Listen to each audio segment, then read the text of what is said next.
saw a video today about a woman that was in a near death experience, and she was also in a abusive relationship in her marriage for she was pretty young, so obviously um, not 30 years or anything significant, but he was very controlling and abusive to her and her children.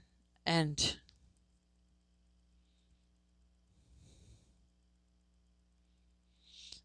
an accident, something had happened to her, and she had to go in, decided to go in for a surgery to see this neurosurgeon to get her back fixed. And something went wrong on the table, and she died, and then she was brought back.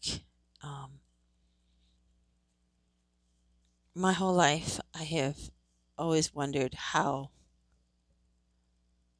women get out of abusive marriages and relationships safely without having anything bad happening to them, and how they do that. And for the first time, I saw a video on this woman telling her exact story on exactly how she got out and got away and got the strength to do so. Um, and it was quite interesting, actually. And also, she also explained what happened to her after, and how there is life on the other side of the bridge or the rainbow, and life doesn't end after you make a decision like that, regardless how long you've been in a relationship where you haven't been loved or you've been controlled. Anyways, I saw that video today, and it had me thinking. And I had realized I finally know how women do that and how they do it safely. And so it's just another thing to add to my toolbox of thoughts. Um, every situation is different with every woman. I have 7 animals that need me because I have a husband who also has many mental illness challenges and traumas in his childhood, and he's pretty fucking messed up. And so, as we all are, but everything has to always be thought of with caution. And it's not just me I'm thinking about, it's also an adult child that is still living with us. And when you make a decision like this, you have to be sure that it's the right decision for you. Um, am I treated well anymore? No. Have I been informed by my husband of 35 years that he doesn't love me anymore? Yes. As of recently, yes. About a week before Christmas Day, actually, which seems quite appropriate for him to say that to me at that time, but is very protective over making sure everybody else has a great Christmas. So I obviously mean nothing to him other than financial help and aid and um, sexual gratification when he used to get it. So, and somebody to take care of household duties and be there for the children whenever he could gallivant and go and do whatever the hell it is he wanted to do, or whatever. Um, Disappear for hours every day, even in his little computer room. Everybody has their own story. Um, but it was interesting to see this story, and I finally, for the first time, heard somebody tell me how they got out and what happened to them when they got out, and how they kept themselves safe, and what they did, and when they knew it was the right time, and all of the above. And so that really interests me. But anyway, um, marriages, they're not perfect. They're not supposed to be, and that's fine. But it's just a good thing to always know. I think it's in every woman's best interest to know how to get out if they want to get out and how to do that. even if they don't have any income or money, there's still ways. There's always a way, right? It's I've learned that everything is all about timing, and and that's pretty much all that you're looking for. There is perfect timing for you. My brother's wife, she had two babies with my brother, and he was gone 12 hours or so every day working. He was rarely home, and she didn't really like that. And so she just packed up her bags and everything. She had 12 hours to, I'm sure she slowly packed things and slowly took things to the other residents, but she actually had another person that she fell in love with and was dating several months before that. And so they planned a day when, and she probably slowly moved stuff over to his house. So she had actually a place to go, which is great. So it was probably quite easy for her. And she had both the children because she watched them most of the day anyway. And she just went from one house to the next. And so it was very easy for her as well. It's an interesting thing, you really, you sit back and you tell yourself that you deserve to be loved. You deserve more. I certainly deserve to uh, be around a family that embraces me and allows me in the kitchen to help with Christmas festivities and help with baking, and to have somebody actually be interested in my conversation, and when they come into my house, greet me with hugs and kisses and so glad to see you. Um, I don't know what it's like to have a husband embrace me daily or talk to me daily. I've never experienced that in a consistent like basis.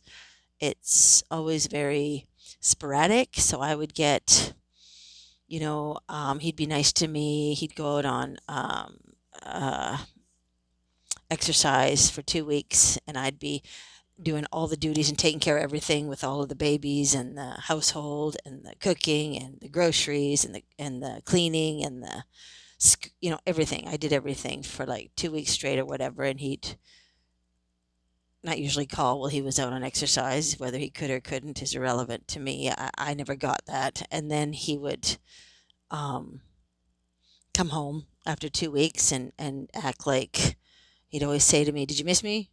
And want to go to the sack immediately because he needed to relieve his tensions, sexual tensions, and then nice to me for the next few hours. And sometimes I'd get a couple of days, and then there'd be nothing for like a really long period of time. There would be name calling or putting me down, or I'm not doing anything right, or um, whatever. Um, no help with the children. He never helped with anything. When I needed a new baby stroller, never got one. He always said he couldn't afford it. And so I'd have to go to garage sales and get somebody's used $20 stroller just so I could take the baby for a walk. I had to use the same stroller with our second child because grandma only bought one stroller, and I had to use that for both of the kids, and it was pretty worn out by the second child because I had a miscarriage the second time around, and that was like 6 year difference, and I couldn't afford a stroller because I was stay-at-home mom, and my husband was making all the income, which was agreed upon, and I said I wouldn't have any children unless I could stay home and raise them. So that was the agreement. And uh, who would who would think that I would be um, um, what's the word? Uh, treated badly because of that decision. Like I did nothing, was nothing because I didn't have a job and didn't bring in any income. But if he would have had to pay for somebody to take his kids to school there and back every day, And when he had to go to work for 8 hours, if he had to have somebody come in and babysit the kids, it would have been like 50, 60, 100, $150 a day for someone to come and do that. And then if he had to pay for somebody to clean the dishes and do the household stuff and all of that stuff, that would be another $100 a day. Um, you know, um, what are the other duties? There's so many. Um, I did all that for free. But anyway, regardless, the kids were raised, and I thought that was what you're supposed to do, and I never questioned anything. And of course, I was grateful for the, you know, the chance to be able to have a family and raise a family and all of that stuff. But um, when there's a lot of control, there's a lot of control. And when you're not educated and your parents don't teach you what to look for when you're dating somebody, or who to, you know, marry, or who to trust and who not to. I mean, my mother never did that to me, so I had no idea um, what it was that was normal in a marriage or a relationship or dating or anything. And anyway, they're just little things, you know. It's like, okay, so yeah, great. That was my story. I chose to stay, and of course I would, because I had babies to raise and we had animals through the years, and I don't regret any of that. A lot of difficulties. You know, he lost his job several times. We were homeless once for like 6 months, and as he was waiting to get back in the military again, and I had to deal with that with a fucking 4-year-old and having to live with his fucking parents for a long period of time, several months. That was excruciating because they didn't really embrace me or help me with the kids or give me any kind of a break. And I couldn't trust the grandmother anyways because of the way that she raised her kids. She was a frightening, scary fucking human being as a person, and she made it very clear that she wanted nothing to do with her grandson, and that I needed to not talk to her or ask for any help or anything of any sort, of any kind, for the whole time we were there. She would feed us and give us a room to stay in the fucking basement, but that was about it. And so when you don't feel welcome in an environment like that, and you know you're homeless, you're grateful for what you get, but you can understand how awkward that was. And it was awkward. But got through that, you know, and you're grateful for the things that you have. Of course,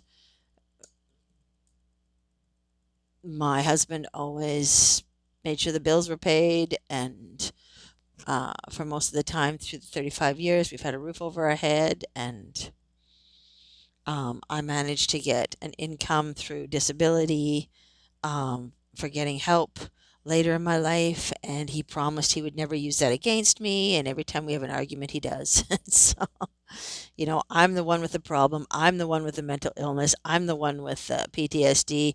I'm the one that's the problem, and he never takes accountability for fucking anything, even if he's even if it is abundantly clear that he's in the wrong. He won't admit to anything.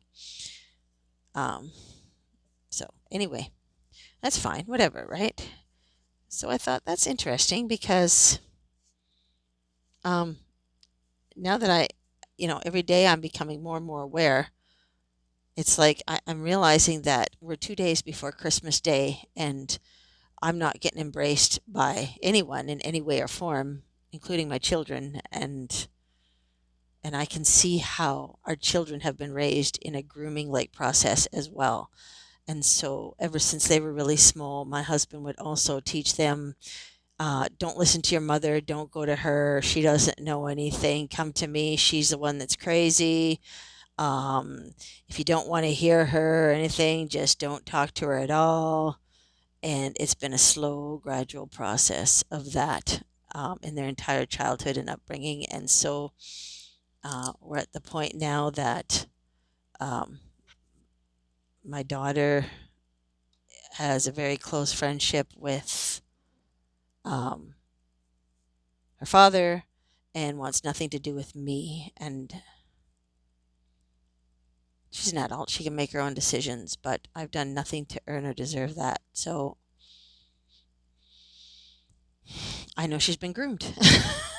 That's, that's it. She's been groomed to believe that I'm the bad guy, and he does it in a way that's exactly right. Just a little bit of tweaking here and there, and oh, mom did this. Oh, mom did that. Oh, mom's this, mom that, and bring out the stories that make me look bad, and bring out the other stories that make him look really good, and I have no control over that, right? So you hope that you raised your kids well enough when you were alone with them to hope that one day they realize that who the bad guy really is, if there's a bad guy at all or bad gal, and for them to, at the end of the day, you just want them to be happy, live their lives. I don't give a shit if my kids like me or not. It really is irrelevant. And I really don't give a shit if my husband likes me or not or loves me.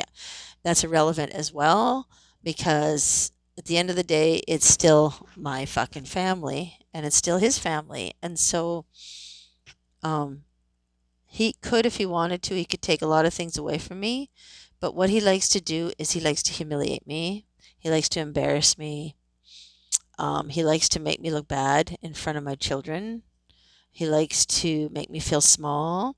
He likes to make it look like I don't do anything ever at any time or ever have in their entire childhood, because there's no proof one way or the other. It wasn't all recorded. His word against mine, you know. He likes to call me names.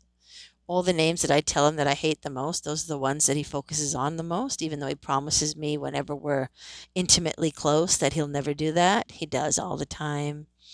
Um, Bitch, cunt, um, names that I can't stand. That's what he does. Laughs at me all the time. That's what I was laughed at when I was bullied as a child. He knows that. So he laughs at me. And the biggest one of all is ghosting me and discarding me. He'll walk into a room and talk to the children or knock on the door when supper's ready and say, "Supper's ready." And he won't even look at me or say anything to me. And I'm his wife. And I give him a lot of money every month for me to be able to eat and to have access to. It's my house too, my property, my house, just like as much as it's his. And yet he'll enter and pretend like I don't even exist, like I'm not even alive.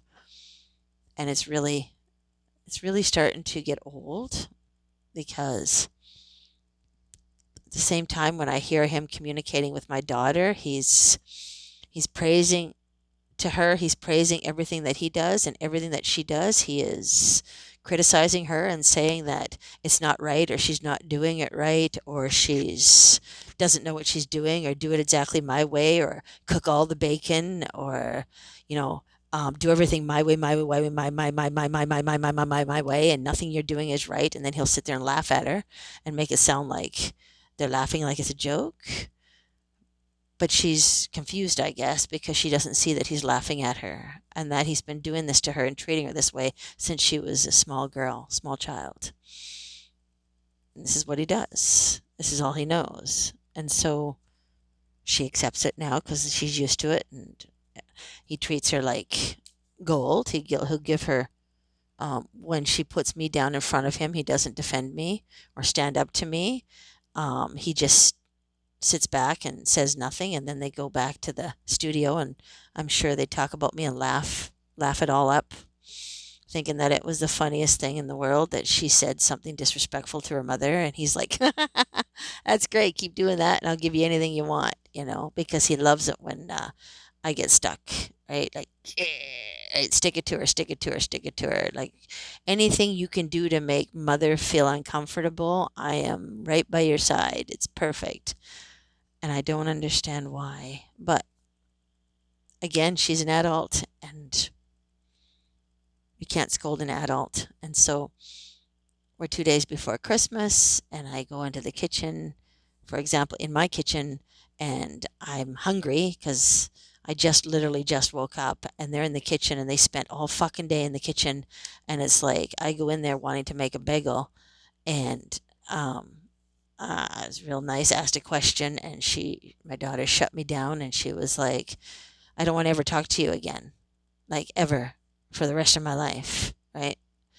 And she's like, do you have to be in here? Like, we're in here. Do you have to be in here in the kitchen? Like, why do you have to come in here? And she's talking me down like it's her kitchen. And it's like, you're the visitor, you're the guest. This is my kitchen, and nobody kicks a woman out of her kitchen, not even her children, especially her children. So I looked back at her and I said, this is my home, my kitchen, and I can go in my kitchen anytime I fucking well please. And she looked at me like I had no right.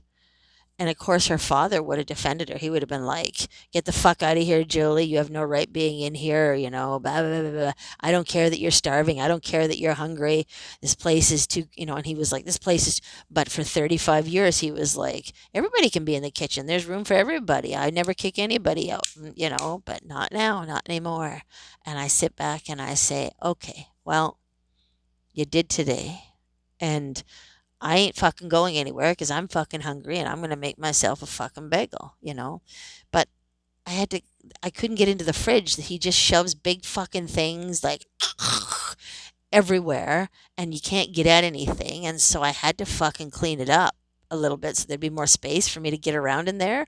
And he's giving me shit for doing that. Like, this isn't the time to be cleaning the fridge. We're in here all day baking fucking. You have no right being doing anything like, and I'm sitting here saying, yeah, I do, because I need to clean up your fucking mess so I can fucking make something to eat. Like, just got to reorganize here a bit. I'll be out of your fucking face in about 5 fucking minutes. But it took me 10 minutes just to clean up the shit in the fucking fridge so I can get to the shit that I needed and wanted in order to make a fucking bagel. And by the time that happened, they already had their breakfast, bacon, eggs, fucking. He never asked if I wanted bacon or eggs. He just fucking bacon and eggs for both of them. They eating like fucking kings and queens, and out they go to the studio to have the best time of their life 2 days before Christmas. And I was like treated like a fucking bag of shit in my own fucking house. And it's like, whatever, man. These are the things that happen to me in my daily life, and it just makes me sad because I don't deserve that. No woman deserves to be treated like that in her own fucking home. And no husband should ever treat her wife like that, because if they do, they don't deserve to have a fucking family. Do you know what I mean? But a lot of men are like this, and I'm not the one that has the only one that's fucking bossy and domineering and all that fucking bullshit and controlling. It's like, okay, whatever, bitches. Leave me the fuck alone. I'll get my fucking bagel and cream cheese and be on my way. And I thought they would leave, but then they came back and spent all fucking afternoon, so I didn't get lunch. So I'm sitting here starving to death. So I go in and grab some fucking milk. And they're still in there fucking laughing, music going, have the time of their fucking lives, and I don't even exist. 2 days before fucking Christmas. Anyways, it was really great watching that video tonight because now I know how she got out. And for me, that was a very defining moment. Take care. Bye.